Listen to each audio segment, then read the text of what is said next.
पे मेरा एक बयान आया अभी, ऑपरेशन से जो बच्चे पैदा हो रहे हैं ये नेचुरल नहीं है, ये डॉक्टरों की कोताही है। उस पर बाज लोगों ने नेगेटिव कमेंट्स किए हैं, क्या भाई इनको क्या पता, ये कोई मेडिकल भाई हमें नहीं पता, हम भी इसी दुनिया में रहते हैं। लोग कहते हैं, एक साहब ने वो उस पर कमेंट जारी की है कि वो वीडियो वायरल हुई, बहुत ज्यादा चली है, वो एक हफ्ते में 7-8 लाख तक उसके व्यूवर्स पहुंच गए। अब उस पर कुछ डॉक्टरों के भी नेगेटिव कमेंट्स आए कि एक्चुअली होता ही है कि बच्चा यूं टेढ़ा हो जाता है तो फिर उसको ऑपरेशन करके निकालना पड़ता है, अगर नहीं निकाला तो मर जाएगा। इन मौलवियों को क्या पता है भाई, यानी मतलब उनका ये था मिंबर पे बैठ के ये फेंक रहे हैं। मैं मानता हूं कि हजारों में कोई एक केस ऐसा हो सकता है कि ऑपरेट करने की जरूरत पड़े, हजारों में, मगर ये हजारों में एक का नहीं हो रहा, हर दूसरी तीसरी औरत का बच्चा ऑपरेशन से हो रहा है। ये बीमारी की वजह से नहीं है, ये किसकी वजह से है? डॉक्टरों की खयानत है ये। और ये बात भी डॉक्टर ही कहते हैं कि डॉक्टर क्या कर रहे हैं, खयानत कर रहे हैं। बात टॉपिक चेंज हो रहा है, लेकिन जल्दी से मैं समेट के फिर असल मौजू की तरफ आता हूं। आपने ये जो यहां बैठे ना, तो फिर ये इसका टैक्स ये है कि ये गिच्ची पकड़ के रखनी है आपने कि बयान, ये टॉपिक कहां से चेंज हुआ, ताकि वहीं से मैं आगे शुरू करूं। मेरे पास गायनी की डॉक्टर्स की कॉल्स आती हैं। कॉल्स ये बताने के लिए नहीं आती कि ये हो रहा है, वो ये पूछने के लिए कि हमारी जॉब हलाल भी है या नहीं है। मैं कहता हूं भाई क्यों हलाल नहीं है, क्यों, आपको क्या कह रहे? मसला ये है कि जो हॉस्पिटल है उसने हमें हदफ दिया होता है कि इतने पैसे आपने साल में कमा के देने हैं, लिहाजा हमें पता होता है कि मां को ऑपरेशन की जरूरत नहीं है, मगर हम लिख के दे रहे होते हैं। ये डॉक्टरों की गवाही, मैं डॉक्टरों का नाम नहीं लूंगा भाई, नाम थोड़ी ले सकते हैं वो मिंबर पे बैठ के, फलानी डॉक्टर का फोन आया, फलानी गायनी के डॉक्टर का, ये देखो उसे जाके तस्दीक करा लो। तो कहेगी भाई आप हमारा राज क्यों पाच कर रहे हो? खुद डॉक्टर्स की कॉल्स आती हैं कि अस्पताल वाले क्या करते हैं, मजबूर करते हैं। और ऑपरेशन इतना खतरनाक है औरत के लिए, नॉर्मल डिलीवरी से किसी औरत के 12 बच्चे पैदा हो जाएं, अभी डायरी में लिख लें, पूरी जिम्मेदारी के साथ कह रहा हूं, 12वें बच्चे के बाद भी ऐसी ही होगी जैसे पहले बच्चे के बाद। फिटनेस में कोई खराबी नहीं आती, बशर्ते कि उसको खुराक भी खिलाई जाए। सिर्फ बच्चे ही नहीं पैदा कर रहे हैं और उसको खुराक दे नहीं रहे। खुराक में क्या है? दवाएं नहीं, खजूर, दूध, सेब। बात आ रही है समझ? खजूर का अल्लाह ने खुद कुरान में जिक्र किया हामिला औरत के लिए। तो प्रेगनेंसी में खातून को क्या खिलानी है ज्यादा? खजूरें खिलाओ, दूध पिलाओ और सेब खिलाओ सुबह निहार में। तो खुराक टाइट होनी चाहिए, समझ में आ रही है बात? बाकी नेचुरल है, अगर इसकी वजह से औरत की सेहत खराब होती ना, तो ये नेचुरल प्रोसेस थोड़ी होता। औरत के लिए जरूरी है इस प्रोसेस से गुजरना, वरना बूढ़ी हो जाएगी, वरना खराब हो जाएगी वो। 12 बच्चे भी अगर पैदा हो जाए, खुराक का अगर प्रॉपर ख्याल किया जाए, आराम का ख्याल किया जाए, जॉब भी कर रही हैं और सुबह से लेकर रात तक मारी मारी फिर भी रही हैं घरों में, बिल्कुल तो वो एक अलग चीज है। फिर उसके वो तो एक जाहिर है आप जुल्म कर रहे हो ना। उसके आराम का ख्याल किया जाए, उसकी खुराक का ख्याल किया जाए, तो 12वें बच्चे के बाद भी वो ऐसी होगी जैसे पहले बच्चे।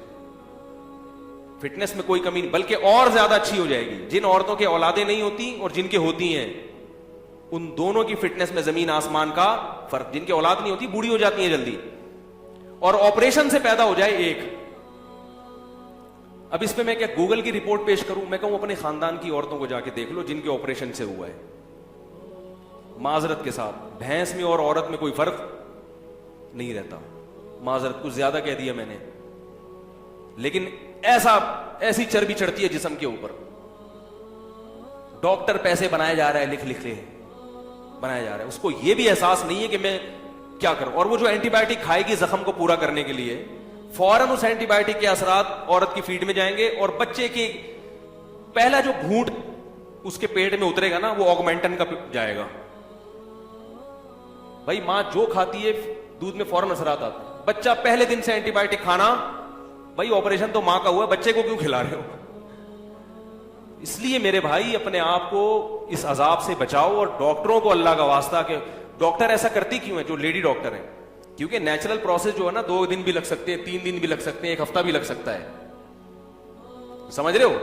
डॉक्टर के पास इतना टाइम, कह रहे क्या बार बार पेशेंट आया भी नहीं, जाओ वापस अगले हफ्ते वापस आना यार, फिर 3-4 घंटे भी लग सकते हैं उस प्रोसेस में। कहते छोड़ो यार, इतना टेंशन लेने की नहीं है, उन्होंने निपटाने होते हैं। ये बिजनेस बन चुका है, कारोबार बन चुका है, ये इंसानियत की खिदमत नहीं है।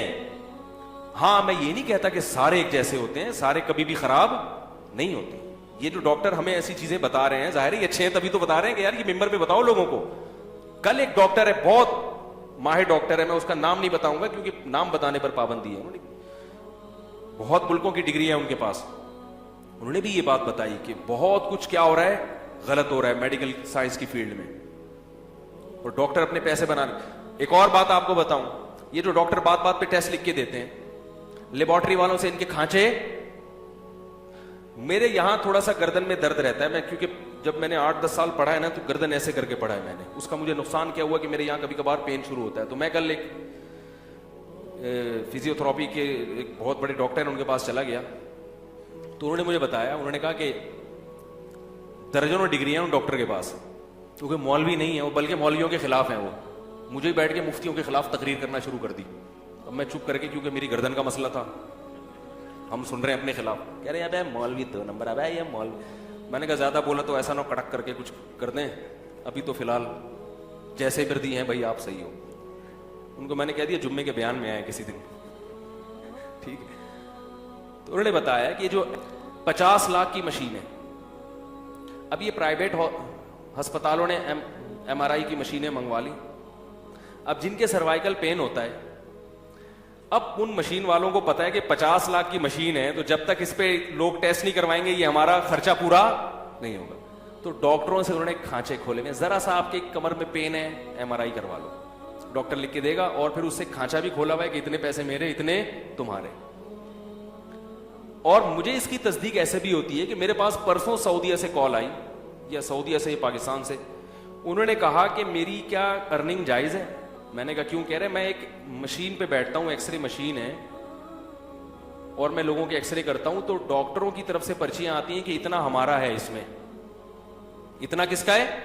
हमारा है। तो क्या मेरे लिए डॉक्टर को ये पैसे देना जायज है?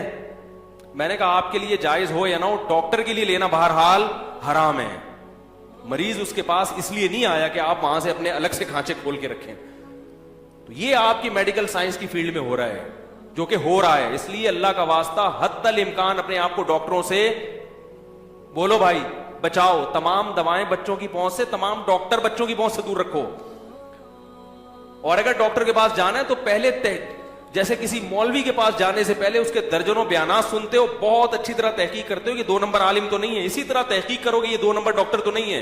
और ये भी आपको बता दूं, जो 2 नंबर होता है अक्सर उसके पास रश ज्यादा होता है, अक्सर 100% ऐसा नहीं है, अच्छे लोगों के पास भी होता है, लेकिन अक्सर 2 नंबरों के पास रश ज्यादा होता है। अच्छे लोग पब्लिक को समझ, मिसाल के तौर पर आपको सर्वाइकल पेन हो रहा है, आप गए डॉक्टर के पास, डॉक्टर साहब मैं एक्सरे करवा लूं, नहीं कोई जरूरत नहीं है भाई, यूं यूं यूं करो ठीक हो जाएगा। ये कोई डॉक्टर है? आप क्या कहोगे? ये कोई डॉक्टर है? डॉक्टर साहब को इसकी दवा, कोई दवा की जरूरत नहीं है भाई, इस तरीके गर्म करके, इस तरीके तो नहीं, यानी थोड़ा सा सिकाई कर लिया करो। कहीं डॉक्टर ना कोई पर्चा लिख के दिया, ना कोई बड़ी भरकम फीस 20 रुपए लिए और मशवरे के वो भी, और मैं वैसे जैसा गया था वैसे ही आ रहा हूं, ना कोई पर्ची नहीं मेरे पास, ऐसे ऐसे तो मैं वैसे भी कर लूं। भाई प्रॉब्लम ही ये है कि आप कंप्यूटर पे यूं करके बैठे रहते हैं। तो डॉक्टर ने बिल्कुल सही मशवरा दिया, यार थोड़ा सा हिलो जुलो, एक्सरसाइज करो। तो ऐसे डॉक्टर के पास रश। मेरी बच्ची बीमार थी, तो मैं एक चाइल्ड स्पेशलिस्ट के पास ले गया उसको। चाइल्ड स्पेशलिस्ट ने एक कुछ तो दवाएं लिख के दी और कुछ टेस्ट लिख के दे दिए। तो हमारे एक बड़े अच्छे खानदानी डॉक्टर हैं, मैं उनके पास गया, वो चाइल्ड स्पेशलिस्ट नहीं है। मैं उनके पास गया, मैंने कहा ये डॉक्टर साहब ने ये लिख के दिया, ये टेस्ट। उन्होंने कहा इस टेस्ट की कोई जरूरत नहीं है। मैंने कहा क्यों? उन्होंने कहा कि इस टेस्ट की वजह से अगर ये बीमारी निकल आई ना कि ये बच्चे में बीमारी है, तो भी यही दवाएं हैं जो डॉक्टर ने लिख के दी है,